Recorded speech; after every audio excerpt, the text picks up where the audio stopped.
people in there defending him.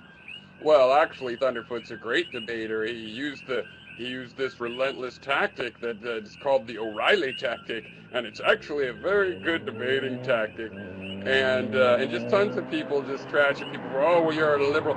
And this guy started his channel against the Iraq War. Now all he has is a bunch of, well, not all he has, but a lot, 50% of what he's got are just, conservatives. They're like, yeah, you're going to say something bad about Islam, I'm all for it.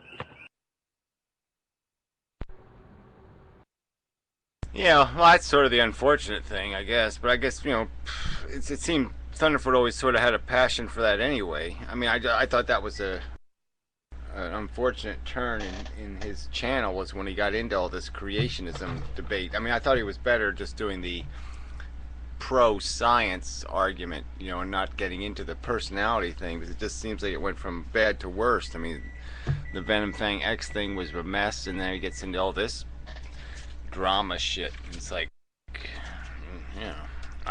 this is not a no-winner.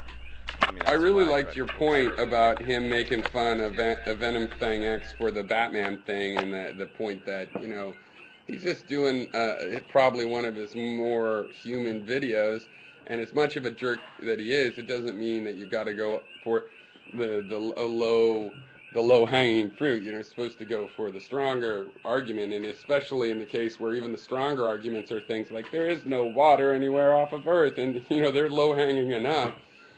But on the other hand, I did watch some of those videos that I never had watched before. Why do people laugh at creationists? And I see in it the seed of why he did what never suited me. But they're pretty decent and definitely well produced, and there's scientific information that's accurate in them. And compared to that, I don't remember him before that. I vaguely recollected that series when I was rewatching some of it, but compared to that, it's just gone pretty far wrong. Yeah, I mean, and he has more charisma when he's actually not on camera, because he does seem kind of, like he has a speaking disorder or something, or a lisp or something. Whatever. I mean, it's just, I'm finding little cheap flaws, but I mean, it never really appealed to me. It was just like this, originally he was never in the videos. It was just some guy talking over images of like giraffes and stuff, and so yeah, it was like, okay, this is good science stuff. That's fine.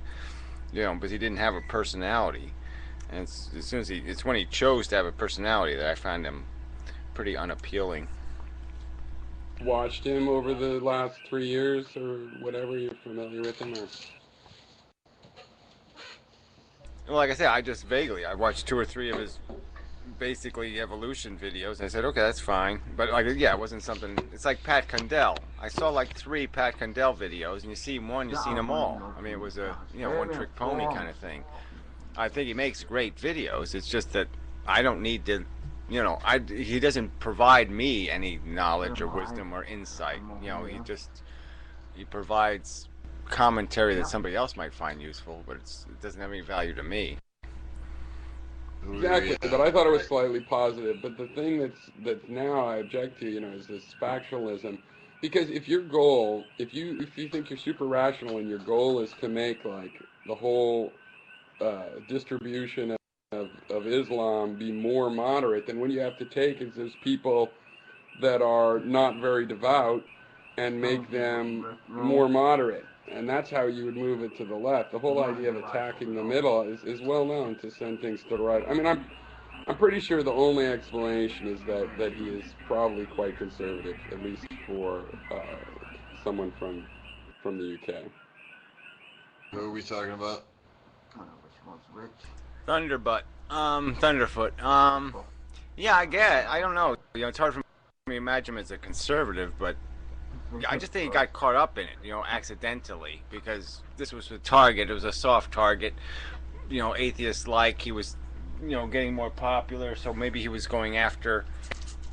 I mean, like I said, I think Venom Fang X was a soft target. So I mean, I think that was sort of his tactic, was to see what the radar said people were interested in, and so then he started doing the Muslim thing. But I don't know if he actually had any beforehand agenda. And I certainly don't think he's a bigot. I mean, I just, people I think are taking it to some bizarre I think extremes he's a here. bigot. I don't think he's a bigot, and UK conservatives would be, moderate to liberal,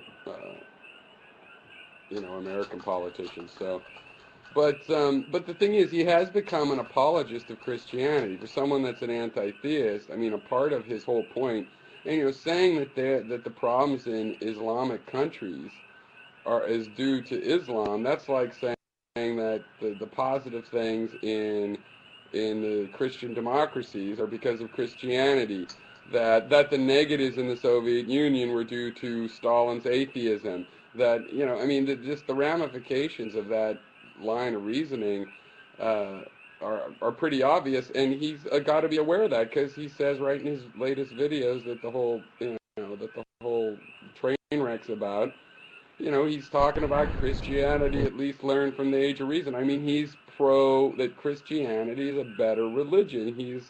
It's mind-boggling as for someone that is an anti-theist. And to me, it makes him look less like an anti-theist and more like someone that's trained in science that, wanted to vent on easy targets.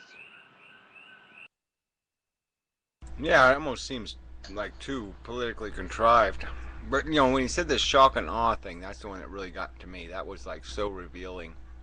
Like, what liberal, sensible person, who understands the context of the stupid Iraqi war would say something about, like, well, you Muslims, you toe the line or we'll shock and awe you.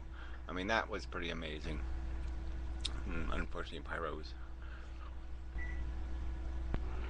Well, anyways, Lordy Gary, you have these things so late. Anyways, I'm gonna sign off, but I hope, are you listening to me? Are you listening? Gary, get some protein. Okay? Okay? No. But okay, whatever. Okay, well, I'll see you next time.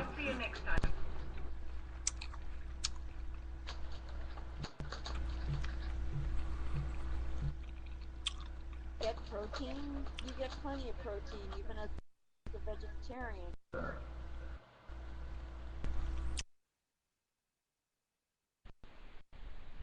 Gary, just because you're an angry homosexual does not mean you have to be an atheist. I'm really worried. You didn't know anything about being an angry homosexual. Mr. Angry Homosexual.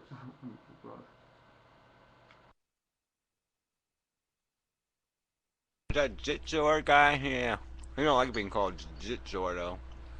Now he's DJ Sightzor.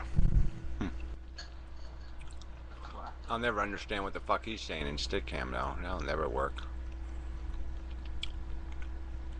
What? Oh, okay, he just needs some other guy, I guess. No, he's a UK guy. I don't know. Those are just, those questions are a little too open. What? What? Apple. Apple's the what, and who is Peter Parker.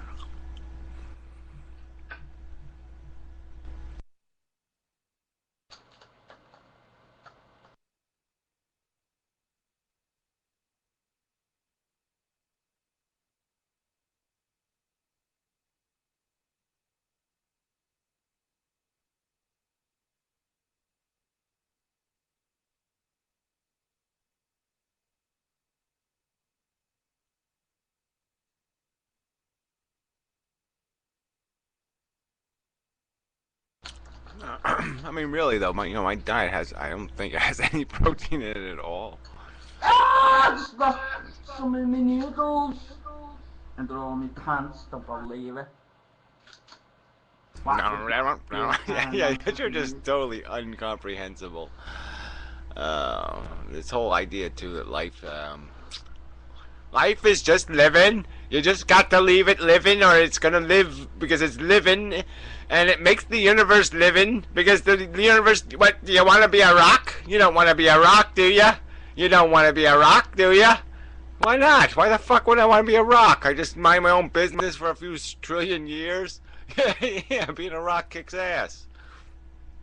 Oh, yeah, I turned my image off. Sorry, I was eating an apple. So, you know, I thought it was rude to have the image on, I think. Or else I just hit the wrong button. Yeah, that's probably what I did. I hit the wrong button. Sorry.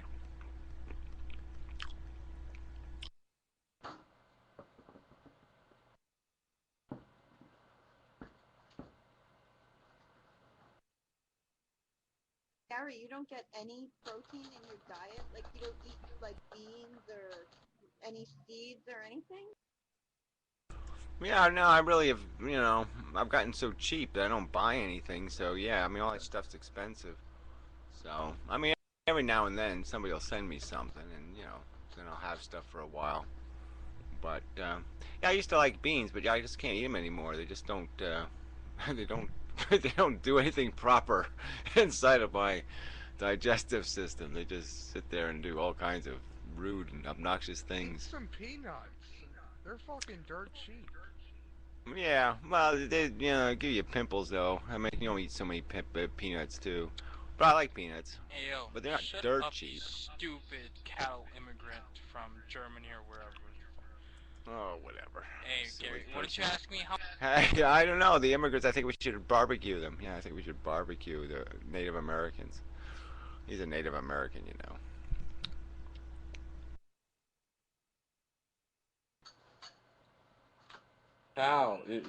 Immigrants from California. I mean, that's what I took it to be.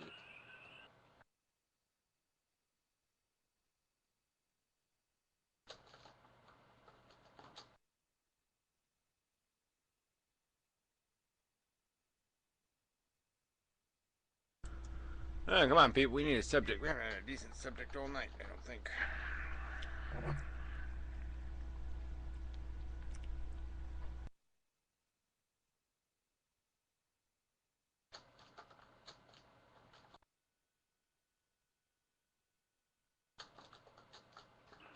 Going insane, pro or con? Pro or con? Going insane, good or bad? Bad or good? What did you say? Going insane? Yeah, I think it depends on whether it's a violent insanity. If it's a non-violent insanity, it could be quite good. Yeah, I think it would be kind of fun to go insane for a little while anyway. You know, as long as you get a nice place to live and you can hang out with other crazy people and get your meals and yeah, that would be kind of nice. Be relaxing. I've actually had one of those moments. It was fun.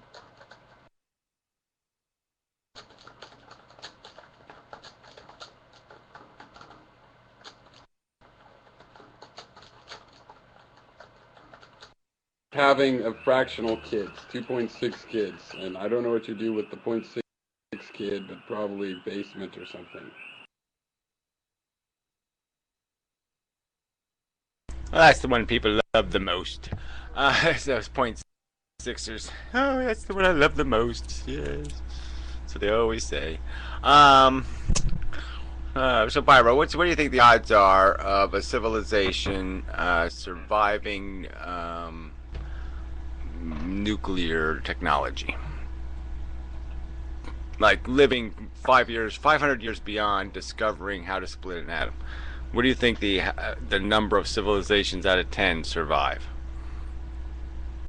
It's interesting. I mean, it's one of those total bullshit kind of a ratio just to make one, but I don't know. I mean, I'd want to adjust it, but I wouldn't say it's more than 50-50, and probably less. But I would want to not go below 30%. I think 3 in 10 might pull it off, not blowing themselves up, or would blow themselves up just slightly. Yeah, only a little bit on fire. Only point 0.6. Yeah, they only become point 0.6 human.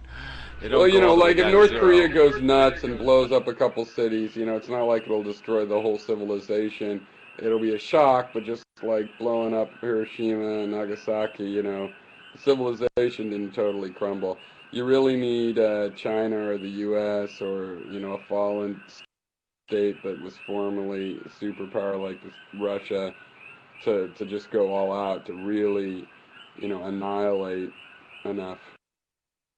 Yeah, or damage a really valuable resource. You know what I mean? Like, say, if you dropped a nuke on the Great Lakes or something. I mean, that's such a huge water resource loss you know, or something like that, I guess. I mean, you know, there's lots of ways to think through it.